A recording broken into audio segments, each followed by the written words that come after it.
Hey guys, welcome back to another video, and in today's video we have yet another very critical update. I'll be talking about three different topics in today's video. The first will be about SVB Bank and the latest developments that we are seeing. Now the things I mentioned in today's video will be super interesting topics and it will have a huge impact on the prices of Bitcoin, Bitcoin in particular, crypto, and the stock market tomorrow in the market open. So I definitely recommend you guys stick until the end of this video. Now, in the last update video, I tried to simplify the idea of SVB to a very simplified version, and I hope you guys were able to understand the fundamentals with what happened with SVB. But if you don't, make sure to watch back to that video. I will link the video at the top right-hand section. And finally, we will end off with USDC as well and what is happening there. But for today's video, it's going to be super detailed once more. So I'm going to put the USDC chart right here, the price for you guys. Now, we have recovered from yesterday's video, and I will talk about the facts and why this has happened also just in a second. However, I want to begin today's video reiterating why SVB collapsed. Now, they went bankrupt because prior to COVID, right, SVB had a lot of their pooled money of customer deposits, etc. Banks don't have one-to-one reserves. The way they make money is through the interest they collect from you, and also by putting the money they collect from you into investments and making money from there. So basically, SVB had a lot of their investments in 2-year treasury bonds, and this was before COVID. So before COVID, of course, interest rates were very low, and after COVID hit, the Fed started to print a lot of money. So basically, the effects of doing stuff like this in the economy come after usually 8 to 12 months. So 8 to 12 months after the Fed started printing a lot of money, the Fed began to raise interest rates to combat the inflation created from printing the money. Now, when interest rates began to increase, right, the value of the bonds, the treasury bonds that SVB Bank began to, basically collapse, because they were tied to a very low interest rate. And as interest rates increased still to this day, the value of those bonds began to decrease significantly. Now, because they decreased, essentially when people began to withdraw their money, they couldn't because the bank didn't have that collateral, causing them to have a bankruptcy.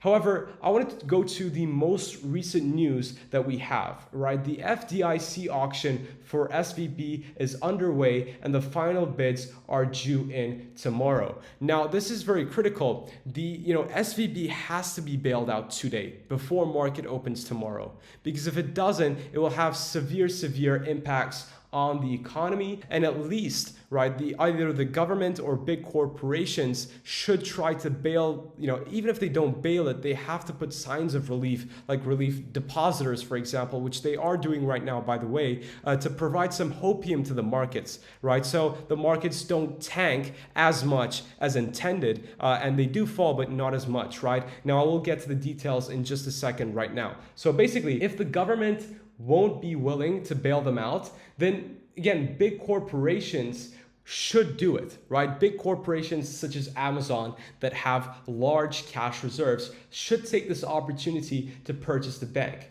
Because all big corporations' dream is to be having a banking license, a lot of them, because having a banking license, owning a bank, a big bank particularly, will allow them to create debt. Now, creating debt essentially means that you can print money.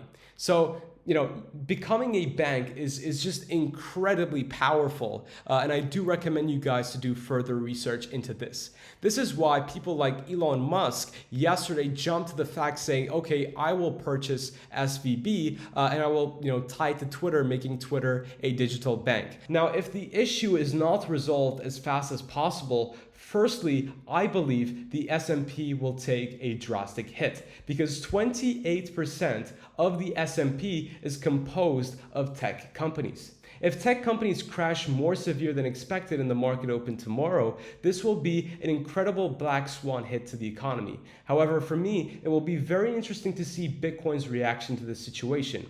Will it follow traditional markets and fall, or will people finally realize that Bitcoin is the savior for situations like this? Now, this is where it gets interesting. So Bitcoin was created in 2008 after the financial crisis to prevent such a thing from happening again. Because Bitcoin has a fixed supply of 21 million Bitcoin, and no force in this world can change that. No one can decide to print more Bitcoin and lend it out to people because there's no one that controls Bitcoin. It's the people's money. No one can control Bitcoin. No one can decide that I will print 1 million more Bitcoin tomorrow. It's just not possible, right? This is why it will revolutionize the financial system.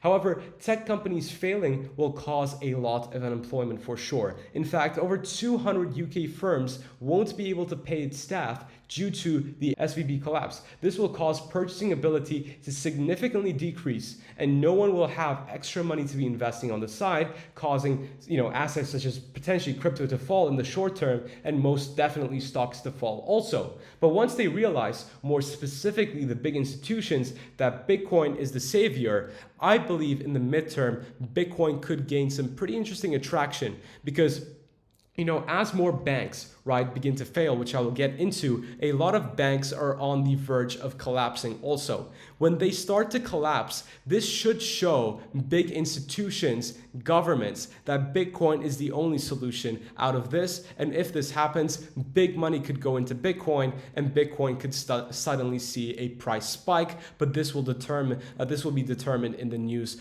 in the coming weeks, I believe, right? But some of the banks that are about to collapse are Customers Bancorp, First Republic Bank, Sandy Spring Bancorp, New York Community Bancorp, First Foundation, Ally Financial, Dime Community Bank Shares, etc., etc. The list goes on. And as I said, if banks continue to fail, this will destroy the entire financial system, and it could be the time for Bitcoin to shine.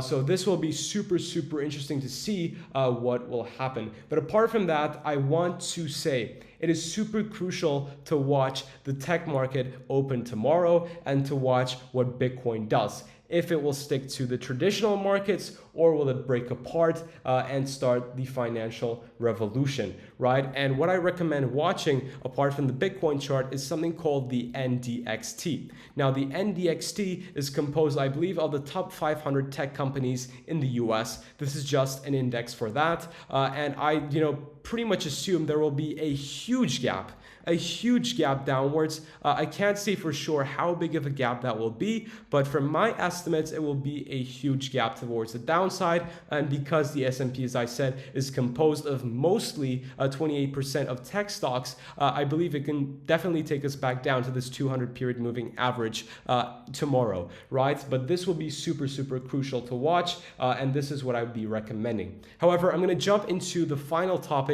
which is USDC. Now, Circle said it's possible, well, of course, it's mostly possible that SVB will not return 100% of what Circle had the reserves of USDC in the bank. But what is interesting is that Circle will stand behind USDC and cover any shortfall in reserves using corporate resources involving external capital if necessary. Now, when this news came around, right, USDC's price, went back into stability, and also more and more exchanges are trying to bring back USD coin. Now, I mentioned in yesterday's update too, USDT saw the exact same thing. When there was FUD, USDT depegged, but shortly after it came back to peg once more. This was a bit of a different situation, but it's back, it's surviving. I still think cash is king, but actually, forget cash. I think Bitcoin is king. And the reason why Bitcoin saw the price increase also was because the amount of people trying to switch from stable coins, it was much easier to jump into another crypto than to transfer it into cash. That's why crypto saw a little pump, Bitcoin saw a pump, because people were switching their USDC, etc. into Bitcoin, which caused Bitcoin to see a price towards the upside. However, guys, I believe that was a very, very detailed video. I hope it was a very simplified understanding. I hope you guys were able to learn something out of that. And if you have any questions, don't be afraid to ask it in the comment section below. I read every single comment and I'll make sure to get back to you guys. But guys, thank you so much for watching. And I do hope I'll see you guys very soon. So take care and bye-bye.